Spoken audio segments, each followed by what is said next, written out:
1,700 people who evacuated prepare for the possibility they may not return for quite some time, the Associated Press. Hawaii. The number of homes destroyed by Hawaii's Kilauea volcano climbed to 9 Sunday, as scientists reported lava spewing more than 200 feet into the air, and some of the more than 1,700 people who evacuated prepared for the possibility they may not return for quite some time.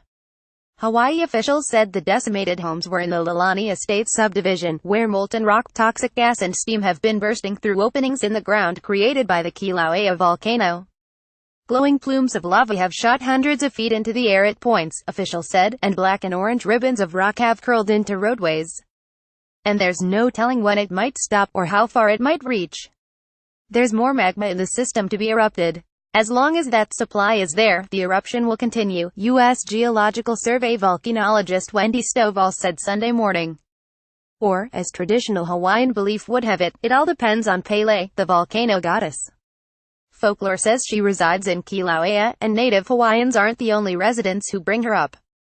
You have to ask Pele, Steve Clapper said when asked whether he had any idea when he'd return to his Lalani Estates home. Clapper had to pile his ailing 88-year-old mother into a car and leave shortly after hearing an ominous rumbling behind the house. He believes he saw its roof still standing in photos of the area but can't be sure. Still, the California native was sanguine as he assessed his situation. What can you do? You have no control over it, Clapper said as he started his day at a nearby evacuation shelter. Pele's the boss, you know. Cherie MacArthur wondered what would become of her macadamia nut farm in Lanapuna Gardens, another evacuated neighborhood near Lalani Estates. One of the year's first harvests had been planned for this weekend. If we lose our farm, we don't know where we're going to go. You lose your income and you lose your home at the same time, said MacArthur, who's had the farm for about 20 years. All you can do is pray and hope and try to get all the information you can. About 240 people and 90 pets spent Saturday night at nearby shelters, the American Red Cross said. Officials intended to let some residents return briefly Sunday to fetch pets, medicine and documents, though Hawaii County spokeswoman Janet Snyder cautioned that plans could shift with the rapidly changing situation. The number of lava venting fissures in the neighborhood grew overnight from 8 to as many as 10, Stovall said, though some have quieted down at various points. Regardless, USGS scientists expect fissures to keep spewing.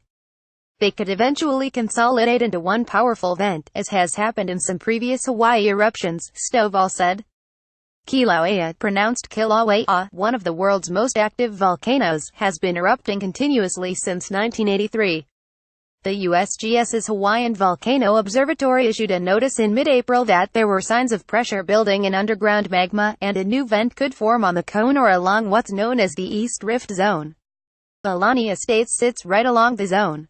The crater floor began to collapse Monday, triggering earthquakes and pushing lava into new underground chambers that carried it toward Lalani Estates and nearby communities.